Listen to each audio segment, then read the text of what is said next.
다음 장면을 상상해 보십시오. 집에 도착하여 시어머니가 방 구석구석을 수색하며 당신이 아들을 속였는지 여부를 조사하고 있다고 변명하는 것을 목격합니다.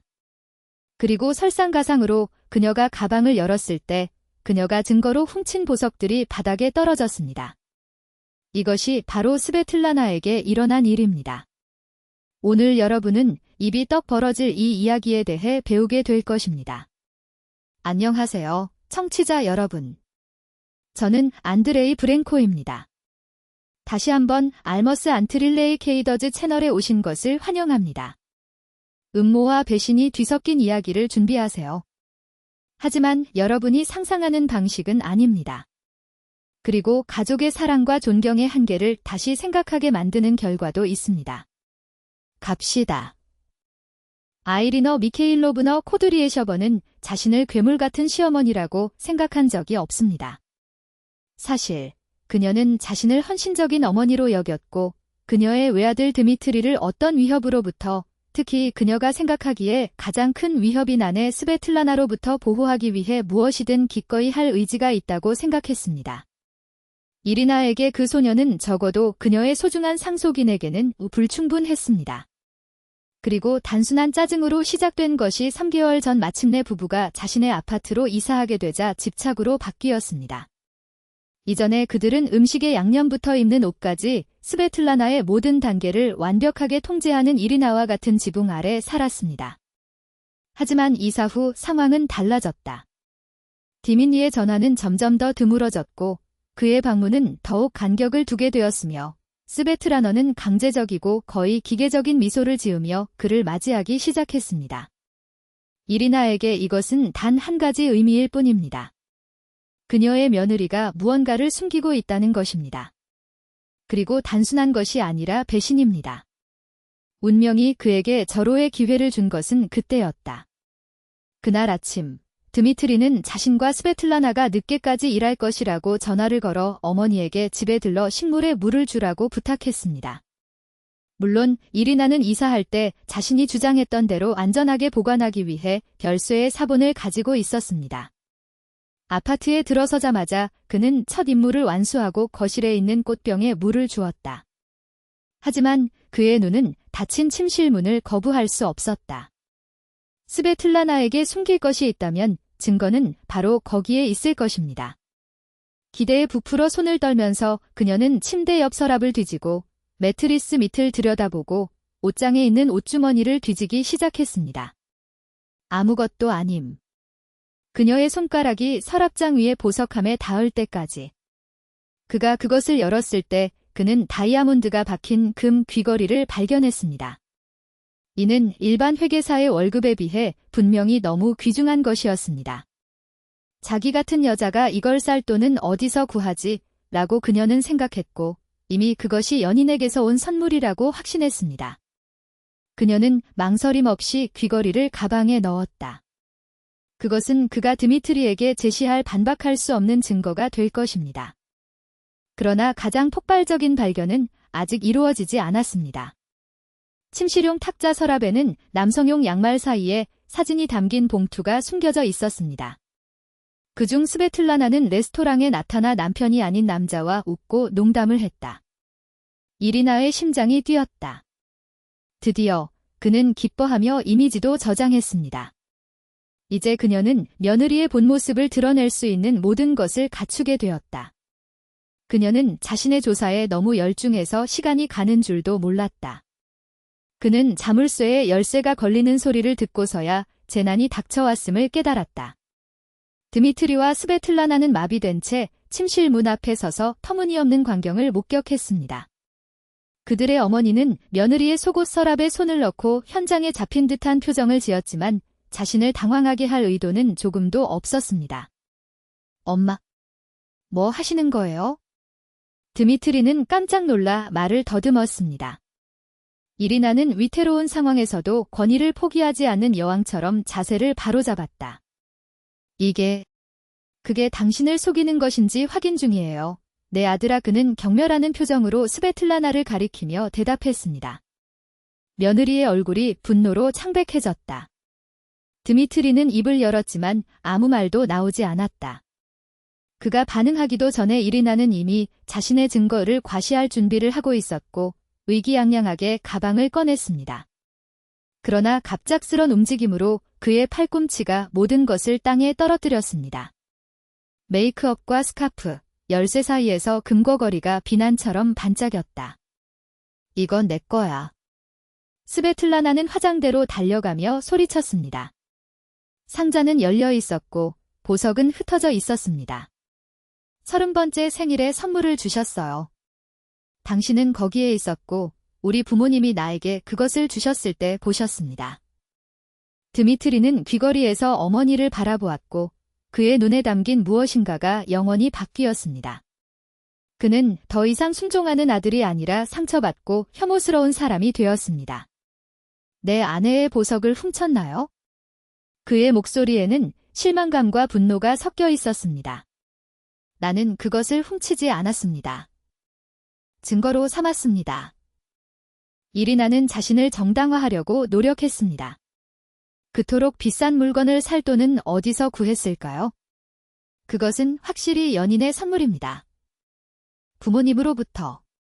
스베틀라나가 폭발했습니다. 당신은 파티에 참석했어요. 기억하다. 그는 선물의 과잉을 비난하면서 밤새도록 보냈습니다. 드미트리는 기억을 떠올리며 잠시 눈을 감았습니다. 그것은 사실이었습니다. 그 저녁 식사에서 그의 어머니는 시댁 식구들의 낭비에 대해 신랄한 말을 아끼지 않았다. 그리고 사진은요? 스베틀라나는 바닥에서 그들을 들어올려 살펴보더니 갑자기 거의 히스테리에 가까운 큰 소리로 웃었습니다. 3달 전 회사 회식 장면이에요. 그는 여전히 눈물을 흘리며 웃으며 설명했습니다. 너 아팠었지, 드미트리, 기억나? 처음에는 너랑 집에 있었는데 이미 표값을 다 냈기 때문에 결국 혼자 가게 됐어. 이 남자는 아내와 함께 옆 부서의 동료입니다. 우리는 방금 테이블을 공유했습니다. 디민니는 사진을 찍었고 기억은 모든 단어를 확인했습니다. 진실은 부인할 수 없었습니다. 그녀의 어머니는 근거 없는 의심과 건전하지 못한 질투를 바탕으로 거짓말의 집을 지었습니다. 내려앉은 침묵은 무겁고 숨이 막혔다. 이리나는 발밑의 땅이 무너지는 것을 느꼈습니다. 난 몰랐어요. 그녀는 애처롭게 중얼거렸다. 몰랐어요. 드미트리가 반복했다. 그의 목소리는 차가웠다. 언제 우리 사생활을 침해했는지 모르셨나요? 언제 내 아내를 훔쳤습니까? 우리 일을 범죄자처럼 겪었을 때? 난 단지 당신을 보호하고 싶었어요. 그녀는 간청했습니다. 무엇으로부터 보호하세요, 어머니? 그는 씁쓸하게 농담했습니다. 행복한 결혼 생활에서요? 매일 무례하게 대했는데도 3년 동안 참아준 여자에게서요? 음식, 의복, 친구, 일에 대한 당신의 비판을 누가 참았습니까? 스베틀라나가 그의 말을 가로막았고 그녀의 목소리는 떨렸지만 단호했습니다. 난 감당할 수 있어요. 그렇죠. 당신의 사랑을 위해, 드미트리. 하지만 이건 너무해요. 그녀가 바닥에 널려있는 어질러진 것을 가리키며 너무 과해요. 이제 끝났습니다. 드미트리는 아내의 어깨를 껴안고 한 번도 본 적이 없는 결단력으로 어머니를 바라보았습니다. 엄마, 물건을 가져오세요. 그는 지쳐서 명령했습니다. 그리고 나에게 열쇠를 주세요. 지금. 드미트리, 그럴 수 없어. 그녀는 방향 감각을 잃은 채 항의하려 했습니다. 할 수 있어요. 그리고 당신은 즉시 그것을 할 것입니다. 깜짝 놀란 이리나는 가방에서 열쇠 세트를 꺼내 아들에게 건네주었습니다. 그는 그녀의 눈을 똑바로 쳐다보지도 않고 그것들을 가져갔습니다. 오늘부터 모든 것이 변한다는 점을 이해해 주시기 바랍니다. 그가 선언했습니다. 갑작스런 방문은 없습니다. 통제가 없습니다. 우리를 만나고 싶다면 미리 전화해서 허락을 구하세요. 부탁이 아니에요, 엄마. 조건입니다. 그런데 식물은요? 당신이 없을 때 누가 물을 주겠습니까? 우리는 자동관계 시스템을 구입할 것입니다. 디민니가 건조하게 말했습니다. 이리나는 바닥에 있는 물건을 집어들고 발을 문 쪽으로 끌고 갔다. 떠나기 전에 그녀는 마지막으로 몸을 돌려 항상 자신을 우상으로 삼았던 소년의 흔적이 있는지 아들의 눈을 살폈습니다. 그러나 그가 본 것은 낯선 사람의 먼 표정뿐이었습니다. 그녀 뒤에서 문이 닫혔다. 그리고 그 몸짓으로 한 시대도 끝났다. 이리나 뒤에서 문이 닫히자마자 스베틀라나는 소파에 주저앉아 눈물을 흘렸습니다. 고통 때문이 아니라 안도감 때문이었습니다. 수년간의 말없는 굴욕 끝에 마침내 그녀의 남편은 적나라한 진실을 깨달았습니다. 그의 어머니는 성자가 아니라 사형 집행인이었습니다. 드미트리는 그녀 옆에 앉아 말보다 더 긴박한 마음으로 그녀를 가까이 끌어당겼습니다. 용서하세요. 그는 죄책감으로 목이 쉬어 목소리를 중얼거렸다. 진작에 말렸어야 했는데. 그 후 몇 달 동안 이리나 미카일로브나는 아들을 되찾기 위해 모든 노력을 기울였습니다. 그는 언제든지 전화를 걸어 예고 없이 사무실에 나타나 먼 사촌들을 통해 메시지를 보냈으며 항상 같은 말로 나는 당신에게 가장 좋은 일만 있기를 원합니다 라고 말했습니다. 하지만 드미트리는 요새였다. 그녀가 문자 그대로든 비유적으로든 스베틀라나 앞에 무릎을 꿇고 두 사람의 삶에서 영원히 사라지는 벌을 받으며 다시는 그 가족의 경계를 넘지 않겠다고 맹세할 때까지는 화해가 없을 것입니다. 그러나 이리나의 자존심은 완고한 짐승이었습니다. 그녀는 자신을 이야기 속에 숨겨자 사랑으로만 행동한 헌신적인 어머니로 여겼습니다. 어떻게 감히 그녀를 그렇게 대할 수 있습니까? 1년 후 일기예보처럼 무미건조한 발표가 도착했습니다. 우리는 아기를 갖게 될 거예요. 이리나는 전화로 울었고 애원했고 변화하겠다고 약속했습니다. 그들은 그녀가 손자를 품에 안을 수 있도록 무엇이든 할 수 있었습니다. 대답은 같았습니다. 먼저 스베틀라나에게 사과하십시오. 그런 다음 우리 삶에서 영원히 사라지거나 그녀를 존경하는 법을 배우십시오. 아이가 태어나자 그녀는 과장된 꽃다발과 뇌물에 가까운 장난감을 들고 산부인과 병동에 나타났다. 스베틀라나는 엘리베이터에 탄 낯선 사람에게나 어울리는 정중한 미소로 꽃을 받아들였습니다. 2년이 지났습니다.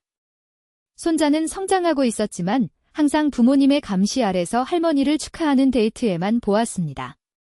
아이는 그녀를 보자 그 여자가 이미 자기 어머니에게 쏟은 독을 느낀 듯 움츠러들었다.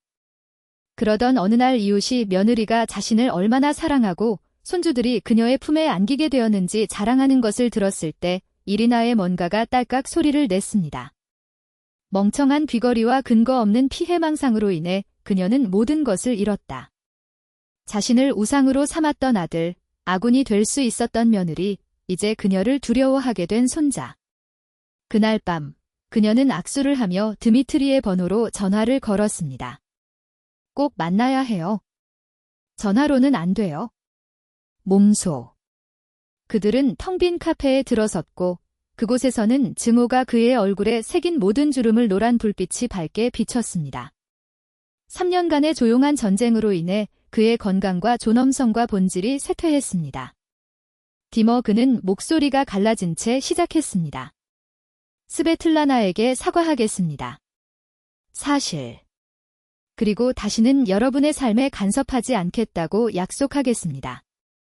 드미트리는 오랫동안 그녀를 지켜보며 평소의 조작이 아니라 진심으로 후회하는지 그녀의 눈을 살폈다. 그리고 몇 년 만에 처음으로 그는 그것을 발견했습니다. 뭐든요, 그는 차갑게 말했다. 하지만 진심을 담아야 해요. 구질구질한 변명도 하지 않고 남을 비난하지도 않습니다. 다음 날 이리나는 빈손과 무거운 마음으로 그들의 집문을 두드렸다. 스베틀라나는 이미 같은 뱀에게 물린 사람이 있다는 의심을 가지고 그것을 받았습니다. 스베틀라나 시어머니가 눈도 깜빡이지 않고 그녀를 바라보며 말했습니다. 용서를 구하러 왔습니다. 당신의 일을 처리하기 위해 귀걸이를 훔친 죄로 아무런 증거도 없이 부정행위를 했다고 비난했습니다. 그는 자존심을 가른 유리라도 삼킨 듯 삼키며 잠시 말을 멈췄다. 3년 동안의 고문과 통제 속에서 나는 틀렸습니다. 완전히 틀렸어요. 스베틀라나는 침묵을 지켰고 그녀가 결코 들어본 적이 없는 말을 소화했습니다. 이리나는 목소리가 떨리며 계속 말했습니다. 당신이 나를 용서하지 못할 수도 있다는 걸 알아요. 하지만 알아두셔야 할 점은 이런 일이 다시는 일어나지 않을 것이라는 점입니다. 나는 개입하지 않을 것입니다. 초대받은 경우에만 나타납니다. 그리고 나는 노력할 것입니다. 그녀는 숨이 막혔습니다. 당신이 나에게 기회를 준다면 나는 괜찮은 시어머니가 되도록 노력할 것입니다. 스베틀라나는 드미트리를 바라보았다. 그의 눈에서 그녀는 몇 년 동안 보지 못했던 것을 보았습니다. 바로 희망이었습니다. 결국 그것은 그의 어머니였습니다. 괜찮아요. 그가 속삭였다. 처음부터 시작해 보겠습니다. 상처가 완전히 낫는 데는 2년이 더 걸릴 것입니다. 이리나는 자신의 말만큼 훌륭했습니다. 원치 않는 조언도, 은밀한 비판도, 우려로 위장한 통제도 없었습니다. 조금씩 스베틀라나는 그녀의 경계심을 늦췄습니다. 이제 어린 소년이 된 손자는 겁도 없이 할머니 품으로 달려가기 시작했습니다. 둘째 아이가 태어났을 때 아이리너는 큰 아이를 도왔지만 요청을 받은 경우에만 가능했습니다. 그녀는 마침내 진짜 할머니가 되는 법을 배웠습니다.